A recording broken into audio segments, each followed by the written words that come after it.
பரலோகத்திலிருந்து கர்த்தருடைய தூதனின் 7ஆம் எக்கால சத்தம். வருத்தப்பட்டு பாரஞ்சுமக்கிறவர்களே, நீங்கள் எல்லோரும் கர்த்தராகிய கிறிஸ்துவினிடத்தில் வாருங்கள், அவர் உங்களுக்கு இளைப்பாறுதலை தருவார்.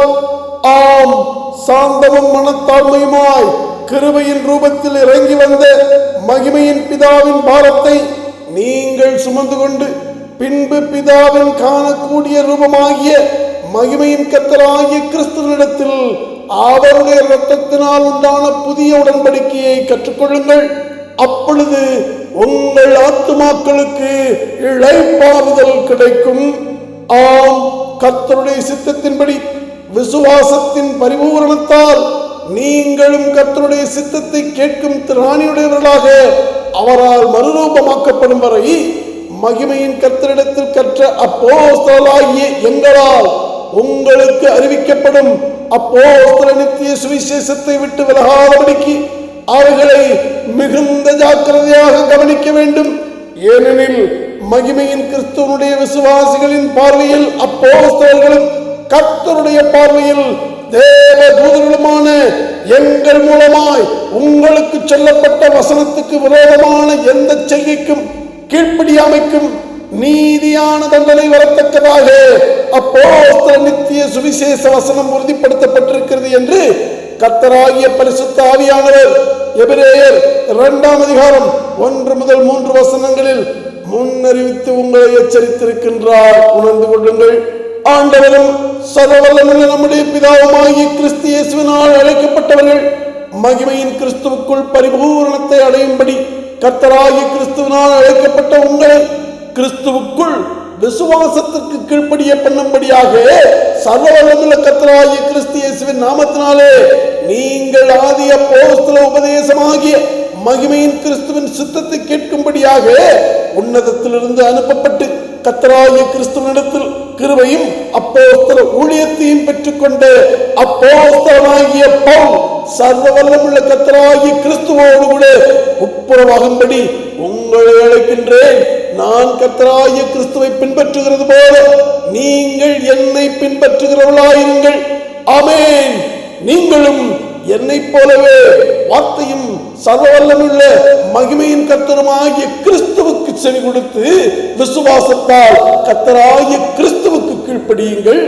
கர்த்தராகிய கிறிஸ்து இயேசு நித்தியமாக வார்த்தையாயிருக்கின்றார். இன்றும் நாங்கள் கர்த்தராகிய வார்த்தையின் சித்தத்திற்கு சத்தமாயிருக்கின்றோம். விசுவாசத்தால் நீங்கள் கர்த்தருக்கு பிறந்திருந்தால் கர்த்தருடைய சித்தத்துக்கு செவி கொடுப்பீர்கள் என்று 1 யோவான் 4:6 வெளிப்படுத்தினபடியால் வார்த்தையாகிய மகிமையின் கர்த்தருடைய சித்தத்தை செய்தியாக உங்களிடத்திற்கு கொண்டு வருகின்றேன். இப்பொழுது நான் மனுஷரையா கர்த்தராகிய கிறிஸ்துவையா யாரை நாடி போதிக்கின்றேன்? மனுஷரையா பிரியப்படுத்த பார்க்கின்றேன்? நான் இன்னும் மனுஷரை பிரியப்படுத்துகிறவனாக இருந்தால் சர்வவல்லமையுள்ள கர்த்தராகிய கிறிஸ்துவின் ஊழியக்காரனாக இருக்க மாட்டேனே. மேலும் சகோதரரே, என்னால் பிரசங்கிக்கப்பட்ட சுவிசேஷம் மனுஷனுடைய யோசனையின்படியானது அல்லவென்று உங்களுக்கு தெரிவிக்கின்றேன். நான் அதை ஒரு மனுஷனால் பெற்றதுமில்லை, ஒரு மனுஷனாலும் கற்றதுமில்லை. சர்வவல்லமையுள்ள கர்த்தராகிய கிறிஸ்து இயேசுவே அதை எனக்கு வெளிப்படுத்தி கொண்டே இருக்கின்றார். இந்த அப்போஸ்தல நித்திய சுவிசேஷத்தை எங்களிடத்தில் ஒப்புவிக்கத்தக்கதாய் கர்த்தராகிய கிறிஸ்து எங்களை உத்தமர் என்று எண்ணியபடியே நாங்கள் மனுஷருக்கு அல்ல, எங்கள் இருதயங்களை சோதித்தருகிற கர்த்தராகிய கிறிஸ்துவுக்கே பிரியமுண்டாக பேசுகின்றோம்.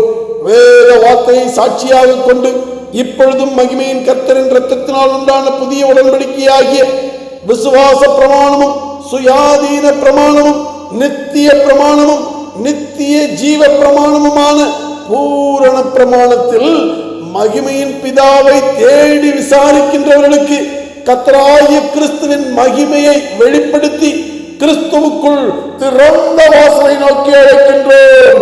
கேட்கிறதற்கு காதுள்ளவன் கேட்கக்கடவன். உபவாசம் பகுதி 3. உபவாசத்தை குறித்த கர்த்தருடைய எச்சரிக்கை என்ற தலைப்பிலே இன்று கர்த்தருடைய செய்தியை காண்போம்.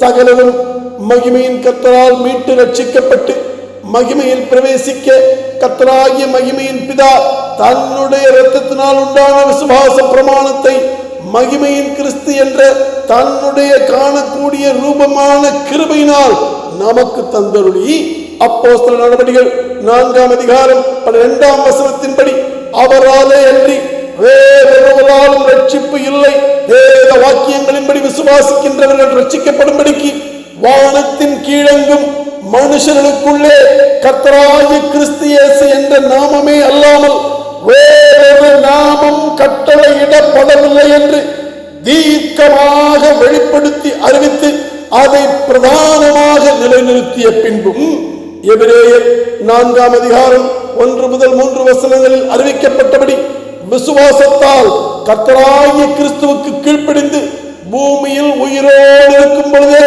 அவருடைய இளைப்பாறுதலுக்குள் பிரவேசியாமல் அன்று தன்னுடைய சொந்த மாம்சத்தால் வீழ்த்தப்பட்ட ஆதாமை போல இன்றும் தன்னுடைய மாம்ச சிந்தையினால் உண்டான கீழ்ப்படியாமையால் மீறுதலுக்குள்ளான சகலரையும் ரோமர் 11:32 கலாத்தியர் 3:22 படி எல்லோரையும் ஒரே பாவத்துக்குள்ளாக்கி விடுவிக்க மோசேயிடம் கொடுத்தனுப்பப்பட்ட நியாய பிரமாணத்தின் கிரியைகளுக்குள் மீண்டும் வஞ்சகமாக மயங்கி இருக்கும்படி தள்ளப்பட்டவர்களுக்கு தள்ளினவர்களால் மயக்கம் தொடரும்படி குடிக்க கொடுக்கப்படும் பரிசுத்த ஆவிக்கு விரோதமான வேசித்தனமாகிய உக்கிரமான மதுவான மாம்சத்தில் நிறைவேற்றும் உபவாசத்தை குறித்து கர்த்தரின் எச்சரிக்கையை உங்களுக்கு நினைவூட்டுகிறேன். இந்த தேவ ரகசியங்களை குறித்து கிறிஸ்துவின் சித்தத்தை வார்த்தையாகி மகிமையின் கிறிஸ்துவனிடத்தில் கற்றுக்கொள்ளும்படியாக உங்களை அழைக்கின்றேன். நன்றாக கவனியுங்கள்.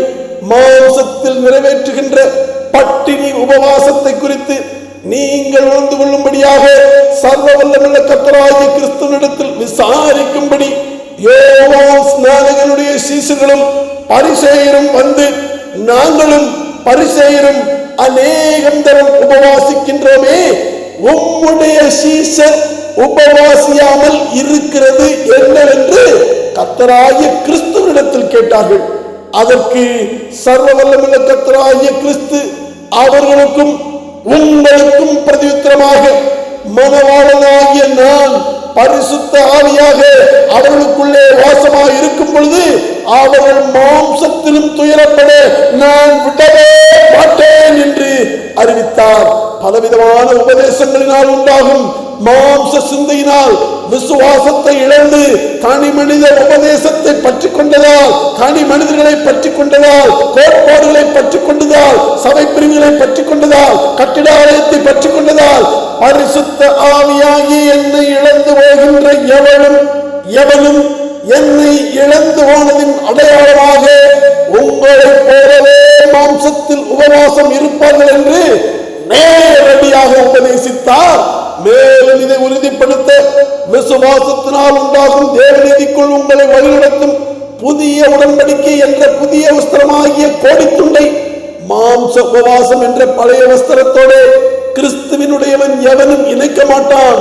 அப்படி தந்திரக்காரர்களால் நீ இணைக்கப்பட்டால் புதிய வஸ்திரத்துண்டாகிய புதிய உடன்படிக்கை மாம்ச கிரியைகளினால் உண்டாகும் உபவாசம் உட்பட எதையும் அதிகமாய் கிழிக்கும், பீறலும் அதிகமாகும் என்று மத்தேயு 9ஆம் அதிகாரம் 14 முதல் 16 வசனங்களிலும் மார்க்கு 2ஆம் அதிகாரம் 18 முதல் 21 வசனங்களிலும் கொடுக்கப்பட்டுள்ள கட்டளைகளினால் உங்களை எச்சரிக்கின்றார்.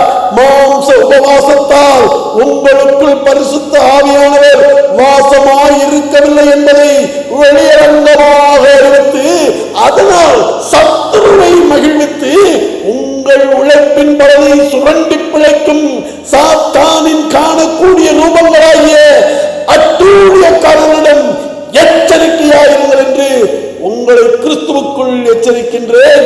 கர்த்தராகிய கிறிஸ்துவின் விசுவாசி என்று தன்னை குறித்து நினைத்துக் கொண்டும் அறிக்கையிட்டுக் கொண்டும் இருக்கிற நீங்கள் உங்கள் மாம்ச உபவாச கிரியைகளினால் நீதிமானாக விரும்புகின்றீர்களா? உங்களை வார்த்தையாகிய மகிமையின் பிதா எச்சரிக்கின்றார்.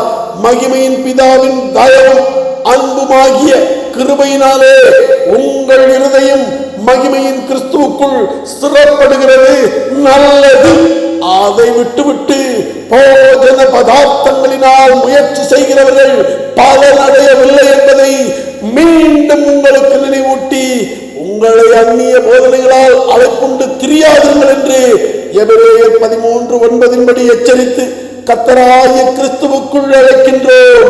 கர்த்தராகிய கிறிஸ்து இயேசுவின் சித்தம் நம்மேல் நிறைவேற கடவுது. ஆமென்.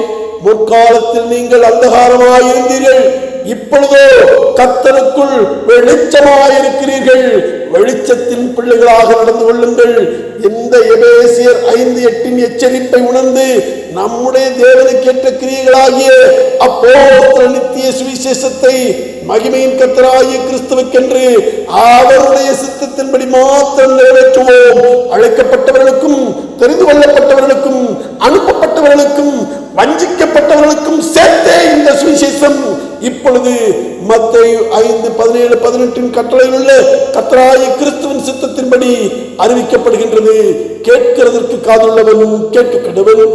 நீ உயிரோடு பூமியில் வாழும் இந்த கிருபையின் நாட்களில் சர்வ வல்லமுள்ள கர்த்தராகிய கிறிஸ்துவின் அப்பம் பிட்குதலில் பங்கு கொள்ள அதிகாலையில் சர்வ வல்லமுள்ள கர்த்தராகிய கிறிஸ்துவோடு கூட நீ சபை கூடி அவருடைய நேரடியான உபதேசத்திற்கு நீ செவி கொடுத்து அதை நீ உணர்ந்து கொள்வதனால் புசித்து உணர்த்தப்பட்டதை உன்னுடைய ஆவி ஆத்மா சரீரத்தில் இப்பொழுதே நிறைவேற்றுகிறதுனால் பானம் பண்ணி உங்கள் விசுவாசத்தால் கர்த்தராகிய கிறிஸ்துவுக்கு கீழ்ப்படியுங்கள்.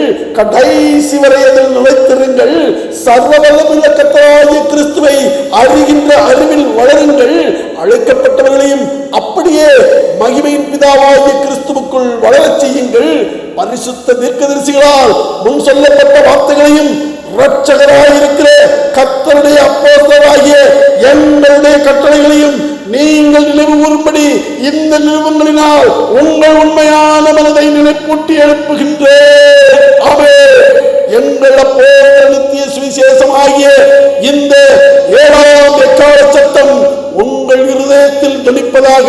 அழைக்கப்பட்டவர்களே, கர்த்தராகிய கிறிஸ்து இயேசுவுக்குள் அப்போஸ்தல நித்திய சுவிசேஷத்தின்படி யோவான் 7:38 வழிநடத்துவதனால் எபிரேயர் 11:1 கட்டளையில் வெளிப்படுத்தினபடி யோவான் 14:7-11 அறிவிக்கப்பட்டபடி கர்த்தராகிய கிறிஸ்து தந்தையே மகிமையின் பிதாவென்று உங்களை நம்பச் சொன்னவைகளில் நீங்கள் உறுதியாயிருந்து ரோமர் 1:20 எழுதப்பட்டபடி உங்கள் மாம்சத்தின் கண்களில் மகிமையின் கிறிஸ்துவினிடத்தில் காணாததும் காணக்கூடாததுமாகிய நித்திய வல்லமையும் மகிமையும் கர்த்தராகிய கிறிஸ்துவினிடத்தில் மாத்திரம் உள்ளது என்பதில் ஏசாயா 45:24 பரிசுத்த ஆவியானவர் முன்னறிவித்து வெளிப்படுத்தினபடி உங்கள் முழு இதயத்திலும் நிச்சயம் உள்ளவர்களாகி இப்படி வேத வாக்கியங்களின்படி மகிமையின் கிறிஸ்துவின் மேல் வைக்கும் விசுவாசத்தில் மகிமையில் உள்ள தூதர்களும் ஆதி அப்போஸ்தலர்களும் இப்பொழுது நாங்களும் எங்கள் வீட்டாரும் நிலைத்திருப்பதைப் போல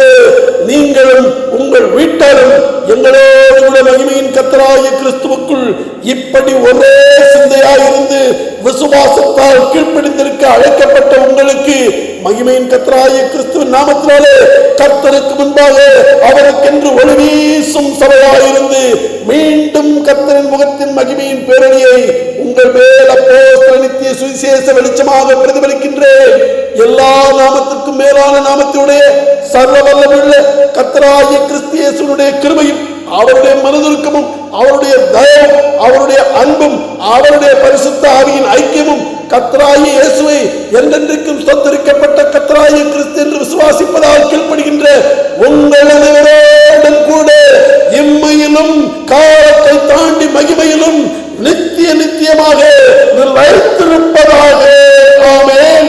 நீங்கள் கேட்ட இந்த செய்தியை மகிமையின் கிறிஸ்துவுக்குள் அழைக்கப்பட்ட தேவனுடைய சபையான சகோதர சகோதரிகள் யாவரும் கேட்க செய்ய வேண்டும் என்று கர்த்தரின் பேரில் ஆணையிட்டு உங்களுக்கு சொல்லுகின்றேன். ஆமென்.